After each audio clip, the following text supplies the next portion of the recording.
seluruh dunia.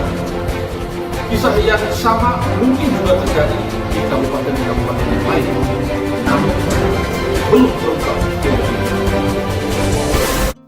Halo, jumpa lagi dalam Perspektif Isidorus Lili Jawa. Demi turunkan stunting, gubernur akan pukul bupati. Dirilis oleh Kompas.com, Gubernur Nusa Tenggara Timur Victor Bung Tilu Laiskodat mengaku telah meminta izin kepada Presiden Joko Widodo untuk memukul bupati yang tidak mampu menurunkan angka stunting di NTT.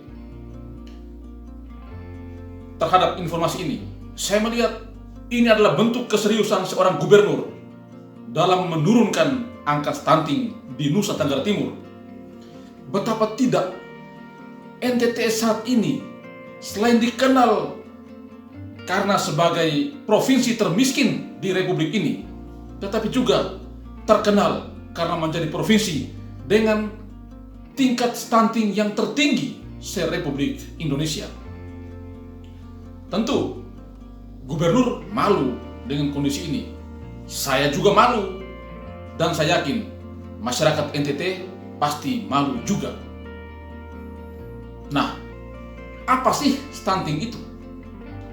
Secara sederhana, saya katakan saja, stunting adalah kondisi yang sangat serius pada anak yang ditandai dengan tinggi badan anak di bawah rata-rata, atau anak sangat pendek, serta tubuhnya tidak bertumbuh dan berkembang dengan baik sesuai usianya, dan itu berlangsung dalam waktu yang lama.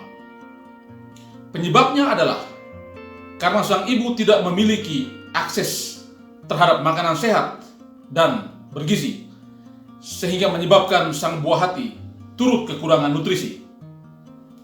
Selain itu, rendahnya asupan vitamin dan mineral yang dikonsumsi ibu juga ikut mempengaruhi kondisi malnutrisi pada janin. Jika kita mendengar target nasional pada tahun 2024, angka stunting harus sudah di posisi 14%. Sementara kabupaten dan kota di Nusa Tenggara Timur masih bercokol di 23% ke atas. Berdasarkan studi status gizi Indonesia (SSGI) tahun 2021, masih ada 15 kabupaten di NTT yang berstatus merah. Penyematan status merah ini berdasarkan prevalensi kasus stunting yang masih di atas 30% itu. Ke-15 kabupaten itu adalah Timur Tengah Selatan, Timur Tengah Utara, Alor, Sumba Barat Daya, Manggarai Timur, Kabupaten Kupang, Rotendao, Belu, Manggarai Barat, Sumba Barat, Sumba Tengah, Saburai Jua, Manggarai, Lembata, dan Malaka. Bahkan Kabupaten Timur Tengah Selatan dan Timur Tengah Utara memiliki prevalensi di atas 46%. Miris. Sementara sisanya 7 kabupaten dan kota berstatus kuning dengan prevalensi 20 hingga 30%, yakni Kabupaten Ngada, Sumba Timur, Nagekeo, Ende, Sika, Kota Kupang, serta Flores Timur. Bahkan 3 daerah seperti Kabupaten Ngada, Sumba Timur, dan Nagekeo mendekati zona merah. Tidak ada satupun daerah di NTT yang berstatus hijau, yakni yang berprevalensi stunting antara 10 hingga 20%, apalagi berstatus biru untuk prevalensi stunting di bawah 10%. Lantas, apa yang mesti dilakukan agar stunting di NTT bisa berkurang? Hemat saya, terapi yang disampaikan gubernur bisa diuji coba. Pukul bupati yang tidak bisa menurunkan angka stunting di daerahnya. Lalu, bagi daerah yang angka stuntingnya masih tinggi, dana alokasi umum dan dana alokasi khusus dikurangi. Kalau Anda bertanya kepada saya, apa perspektif saya tentang stunting di NTT, saya sampaikan beberapa hal ini. Yang pertama, rubah mindset masyarakat tentang pola hidup sehat. Untuk merubah mindset ini butuh waktu. Karena itu, sosialisasi dan penyadaran harus terus dilakukan secara kontinu. Stunting itu terkait dengan pola hidup sehat. Maka robah dulu mindset masyarakat tentang pola hidup sehat itu. Kedua, perkuat ketahanan pangan keluarga. Stunting terjadi karena malnutrisi. Bagaimana mau dapat asupan makanan bergizi jika ketahanan warga, ketahanan pangan masyarakat tidak kuat?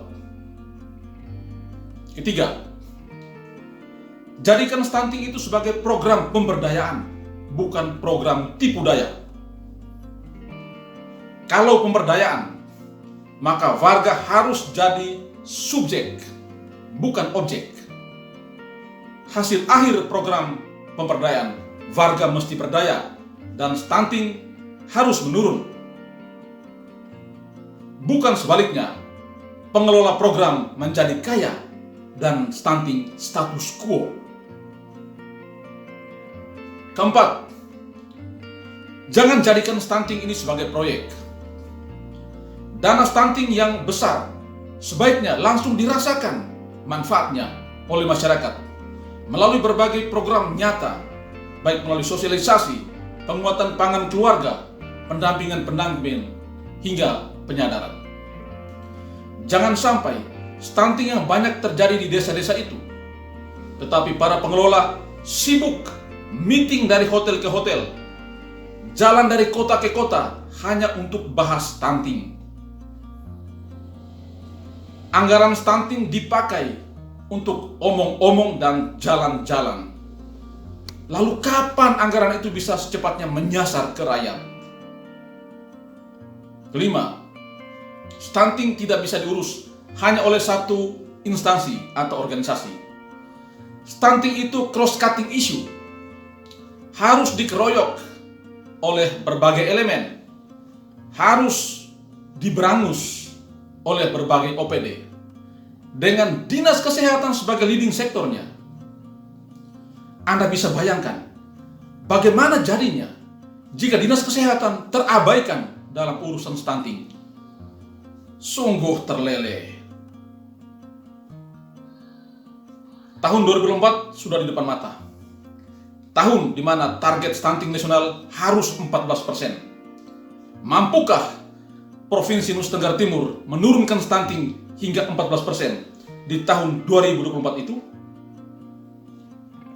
Kita tunggu bupati mana yang bakal dipukul duluan oleh gubernur, dan daerah mana yang dau atau daknya dipangkas oleh pemerintah pusat karena tidak berhasil menurunkan angka stunting. So, let's wait and see. Salam hormat, salve.